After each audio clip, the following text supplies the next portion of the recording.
हरिः ओम् श्रीमद्वाल्मीकि रामायणे अयोध्याकाण्डे एकोनचत्वारिंशः सर्गः।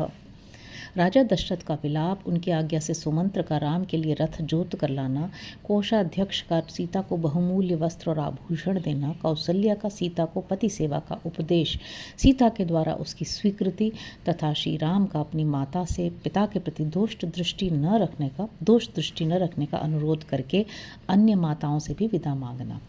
रामस्य तु वचः श्रुत्वा मुनिवेशधरं तच्छतं समीक्ष्य स भार्याभिराजा विगतचेतनः।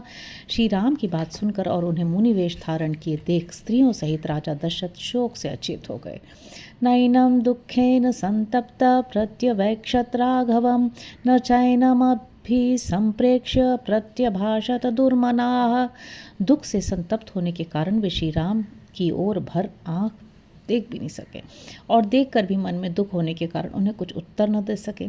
स मुहूर्तमी वासंज्ञो दुःखितश्च महीपतिः विललाप महामह्य बाहु राममेवानुचिन्तयन्।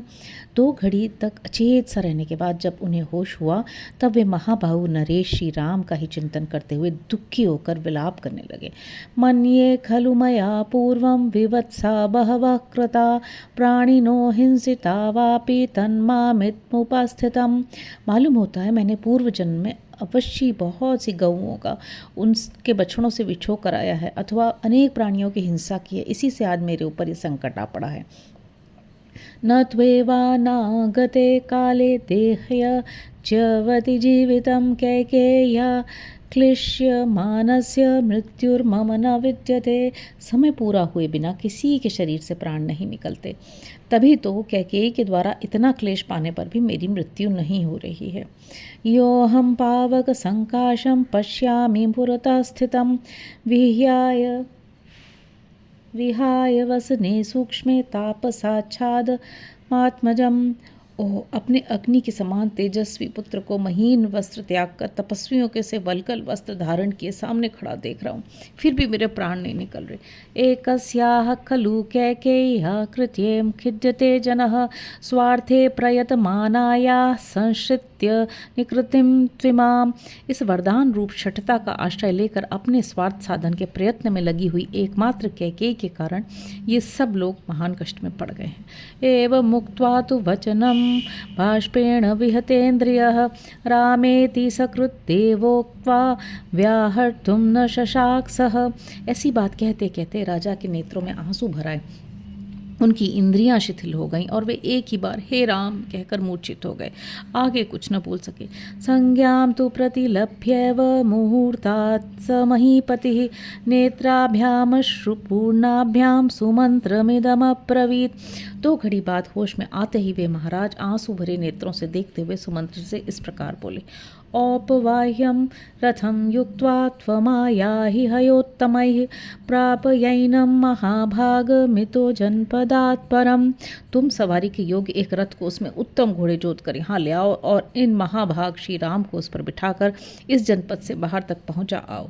एवं मन्ये गुणवतां गुणानां फलमुच्यते पित्रा मात्रा च यत्साधुर्वीरो निर्वास्यते वनम। अपने श्रेष्ठ वीर पुत्र को स्वयं माता पिता ही जब घर से बाहर निकाल कर वन में भेज रहे हैं तब ऐसे मालूम होता है कि शास्त्र में गुणवान पुरुषों के गुणों का यही फल बताया जाता है। राज्ञो वचनमाज्ञाय सुमंत्र शीघ्र विक्रमः योजयित्वा ययौ तत्र रथमश्वैरलंकृतम्।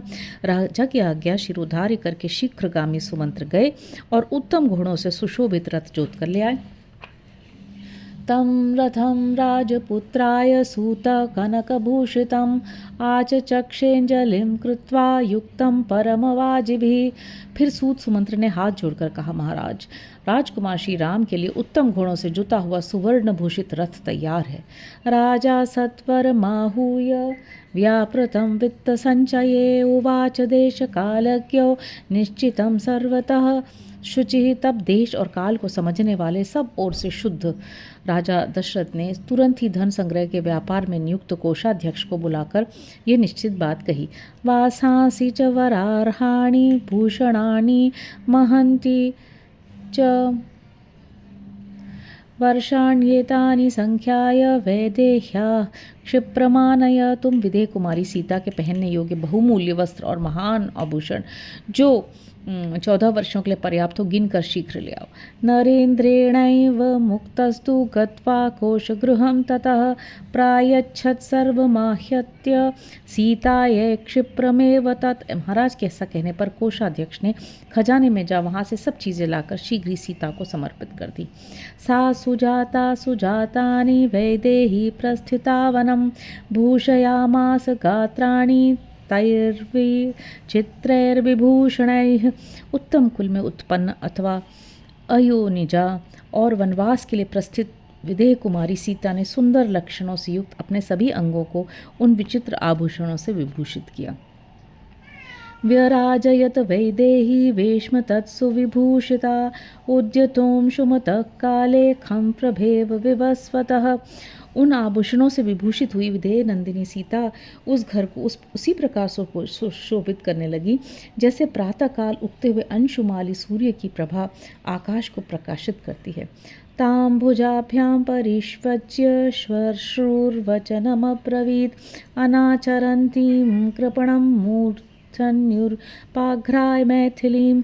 उस समय सास कौसल्या ने कभी दुखद बर्ताव न करने वाली मिथिलेश कुमारी सीता को अपनी दोनों भुजाओं से कसकर छाती से लगा लिया और उनके मस्तक को सूंघ कर कहा, असत्य सर्वलोकेस्मिन् सततं सत्कृता प्रिय भर्तारं नानुमन्यन्ते विनिपातगतं स्त्रियः। बेटी, जो स्त्रियां अपने प्रियतम पति के द्वारा सदा सम्मानित होकर भी संकट में पड़ने पर उसका आदर नहीं करती, वे इस संपूर्ण जगत में असती दुष्टा के नाम से पुकारी जाती हैं। एष स्वभावो नारीणाम् अनुभूय पुरा सुखम् अल्पामप्यपदं प्राप्य दुष्यन्ति प्रजहत्यपि। दुष्टा स्त्रियों का यह स्वभाव होता है कि पहले तो वे पति के द्वारा यथेष्ट सुख भोगती हैं, परंतु जब वह थोड़ी सी विपत्ति में पड़ता है तब उस पर दोषारोपण करती और उसका साथ छोड़ देती हैं। असत्यशीला विकृता दुर्गा हृदया सदा असत्य पाप संकल्पा क्षण मात्र विरागिणी। जो झूठ बोलने वाली, विकृत चेष्टा करने वाली, दुष्ट पुरुषों से संसर्ग रखने वाली, पति के प्रति सदा हृदयहीनता का परिचय देने वाली, उल्टा पाप के ही मंसूबे बांधने वाली और छोटी सी बात के लिए भी क्षण मात्र में पति की ओर से विरक्त हो जाने वाली, वे सब की सब असती या दुष्टा कही गई हैं। न कुलम न कृतम विद्या न दत्तम नापि संग्रह श्रीणाम गृह्णाति हृदय मनित्य हृदयाहिताः। उत्तम कुल, किया गया उपकार, विद्या, भूषण आदि का दान और संग्रह, ये सब कुछ दुष्टा स्त्रियों के हृदय को नहीं वश में कर पाता, क्योंकि उनका चित्त अव्यवस्थित होता है। साध्वीनां तु स्थितानां तु शीले सत्ये श्रुते स्थिते स्त्रीणां पवित्रं परमं पतिरेको विशिष्यते। इसके विपरीत जो सत्य, सदाचार, शास्त्रों की आज्ञा और कुलोचित मर्यादाओं में स्थित रहती हैं, उन साध्वी स्त्रियों के लिए एकमात्र पति ही परम पवित्र और सर्वश्रेष्ठ देवता है। सत्वया नाव मंतव्य पुत्र प्रव्राजतो वनम तव देव समस्त्वेष निर्धन सधनोऽपि वा। इसलिए तुम मेरे पुत्र श्री राम का, जिन्हें वनवास की आज्ञा मिली है, कभी अनादर न करना। ये निर्धन हो या धनी तुम्हारे लिए देवता के तुल्य हैं। विज्ञाय वचनं सीता तस्या धर्मार्थ संहितं कृत्वांजलिमुवाचेदं श्वश्रुमभिमुखे स्थिता। सास के धर्म और अर्थयुक्त वचनों का तात्पर्य भली भांति समझकर उनके सामने खड़ी हुई सीता ने हाथ जोड़कर उनसे इस प्रकार कहा, करिष्ये सर्वमेवाह मार्या यदनुशास्ति माम अभिज्ञास्मि यथा भर्तुर्वर्तितव्यं श्रुतं च मे। आर्य, आप मेरे लिए जो कुछ उपदेश दे रही हैं, मैं उसका पूर्ण रूप से पालन करूंगी। स्वामी के साथ कैसा बर्ताव करना चाहिए मुझे भली भांति विदित है, क्योंकि इस विषय को मैंने पहले ही सुन रखा है। न माम सज्जने नार्या समान यितुमर्हति धर्माद्विचलितुं नाह मलं चंद्रादिव प्रभा। पूजनीय माता जी, आपको मुझे असती स्त्रियों के समान नहीं मानना चाहिए, क्योंकि जैसे प्रभा चंद्रमा से दूर नहीं हो सकती, उसी प्रकार मैं पतिव्रत धर्म से विचलित नहीं हो सकती। ना तंत्री वाद्यते वीणा ना चक्रो विद्यते रथ ना पति सुख मेधेत या स्यादपि शतात्मजा। जैसे बिना तार के वीणा नहीं बज सकती और बिना पहिए का रथ नहीं चल सकता, उसी प्रकार नारी 100 बेटों की माता होने पर भी बिना पति के सुखी नहीं हो सकती। मितं ददाति हि पिता मितं भ्राता मितं सुतः अमितस्य तु दातारं भर्तारम कान पूजयेत। पिता, भ्राता और पुत्र ये परिमित सुख प्रदान करते हैं, परंतु पति अपरिमित सुख का दाता है। उसकी सेवा से इहलोक और परलोक दोनों का में कल्याण होता है। अतः कौन ऐसी स्त्री है जो अपने पति का सत्कार नहीं करेगी। साहमेवं गता श्रेष्ठा श्रुत धर्म परावरा आर्ये किंब मन्येयं श्रिया भर्ता हि दैवतम। आर्य, मैंने श्रेष्ठ स्त्रियों, माता आदि के मुख से नारी के सामान्य और विशेष धर्मों का श्रवण किया है। इस प्रकार पातिव्रत्य का महत्व जानकर भी मैं पति का क्यों अपमान करूंगी। मैं जानती हूँ कि पति ही स्त्री का देवता है। सीताया वचनम श्रुत्वा कौसल्या हृदयंगमं शुद्ध सत्वा मुमोचाश्रु सहसा दुःख हर्षजम्। सीता का यह मनोहर वचन सुनकर शुद्ध अंतःकरण वाली देवी कौसल्या के नेत्रों से सहसा दुख और हर्ष के आंसू बहने लगे। ताम प्रांजलिर्भिप्रेक्ष्य मात्र मध्येति सत्कृताम राम परम धर्मात्मा मातरम वाक्यमब्रवीत।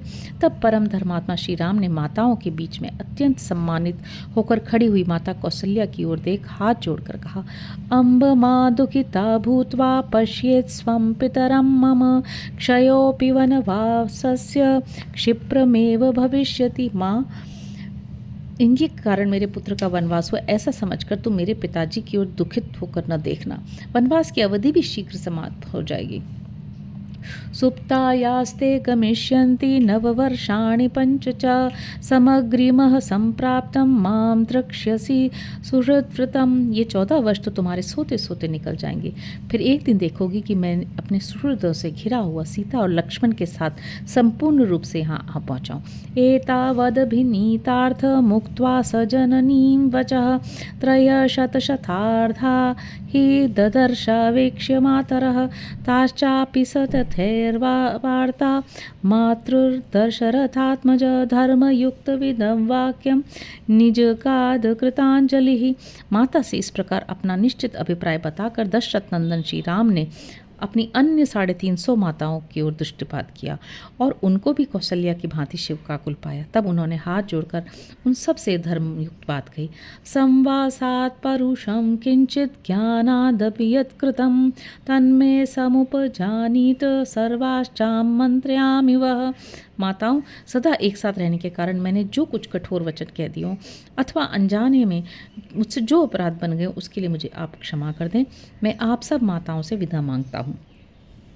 वचनं राघवस्यैतद् धर्मयुक्तं समाहितं शुश्रूवुस्ताः स्त्रियः सर्वा शोकोपहत चेतसा। राजा दशरथ की उन सभी स्त्रियों ने श्री रघुनाथ जी का यह समाधानकारी धर्मयुक्त वचन सुनकर उन सबका चित्त शोक से व्याकुल हो गया।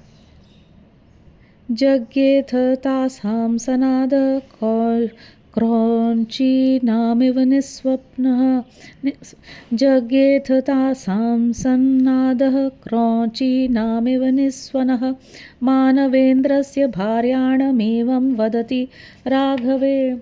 श्री राम की ऐसा बात कहते समय महाराज दशरथ की रानियां कुररियों के समान विलाप करने लगीं।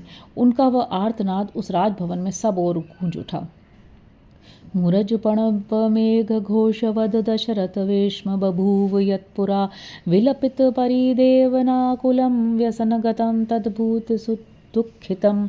राजा दशरथ का जो भवन पहले मूरज, पणव और मेघ आदि वाद्यों के गंभीर घोष से गूंजता रहता था, वहीं विलाप और रुदन से व्याप्त हो संकट में पड़कर अत्यंत दुखमय प्रतीत होने लगा। इतिहासे श्रीमद् रामायणे वाल्मीकि आदि काव्य अयोध्या कांडे 39 सर्गः।